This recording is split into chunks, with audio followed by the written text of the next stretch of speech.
अभी और सुनिए।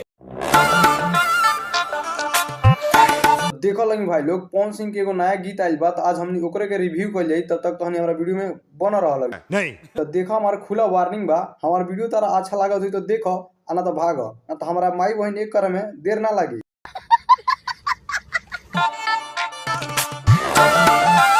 तो आवलिंग मर्दवा बिना कोनो समय गंवाले हमने वीडियो के स्टार्ट कर दिला। ओकरा से पहले तो हमने हमारा इंट्रो सुन लला। अबे जल्दी बोल, कल सुबह पनवेल निकलना है।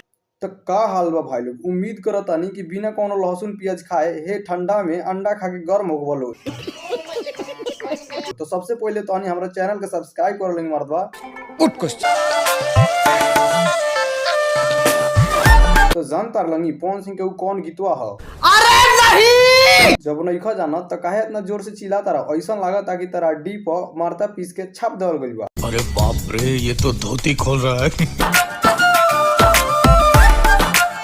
तो देखो लोग भाई लोग, पवन सिंह जो गीतवा लाइल बना वो गीतवा का नाम है आहो राजा।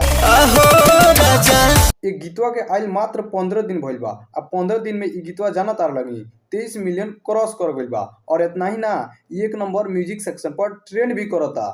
नौकरानी बना के रखला तू। और सच में भाई लोग, ये गाने के बारे में बात कर जाऊँ तो ये गाना सच में इतना लाजवाब बा कि ये गाना के कोनो जोर नहीं खे। और पवन सिंह के संगे ई जोन एक्ट्रेस दिखत तारी, इनकर नाम है दर्शना बनी। पुरानी के सपना दिखा के सब बाजार छोड़ लगी, आओ लगी देखा जला ये गाना के म्यूजिक के बारे में। तो ये गाना के म्यूजिक डायरेक्टर हुआ प्रियांशु सिंह तथा लिरिक्स दिले बड़न प्रिंस प्रियदर्शी जी।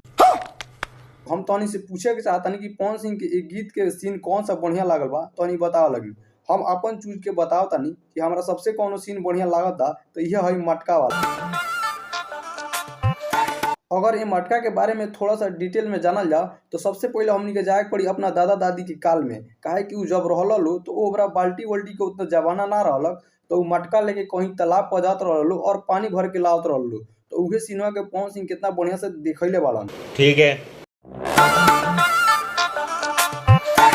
अब हमने थोड़ा सा जाना जाए ये वीडियो के स्टोरी के बारे में। तो ये वीडियो के स्टोरी ई बा कि पवन सिंह के जब शादी नहीं भई रहत, ओकरा काफी ज्यादा बढ़ चढ़ के बताओ तरन। और जब वो भौजी आ जाते घर में तो गधा के सार लेके इनकरा खटवा खटवा के इनकर कचूमर निकाल देता रहन। ओकरा बाद ई कह तरीका बोला बोला के चलनी हो मेरे राजा जी माई के। ऐसे कैसे भोला के टोला से ओला में जइबू? अरे बाप रे, ये तो धोती खोल रहा है। पहले जे जनती चूल्हा चौकी करो बाई का। ये पवन भैया बेकार में नहीं इनकरा से चूल्हा चौकी करवाओ तरह कह दो, इनकरा के खा पी के आराम से बेड तुरस। गजब बेइज्जती है। नदिया किनार भेजी पानी भरो बाई का। हमारी परेशानी देख के हमरा थोड़ा भी नहीं के रहल जाता। हमार बात तू आराम से सुनो। तो ये देखो, ये हमनी बिहारी लोग के ई परंपरा है। तहरा ई दुख झेलक पड़ी आ न तक खेलक पड़ी।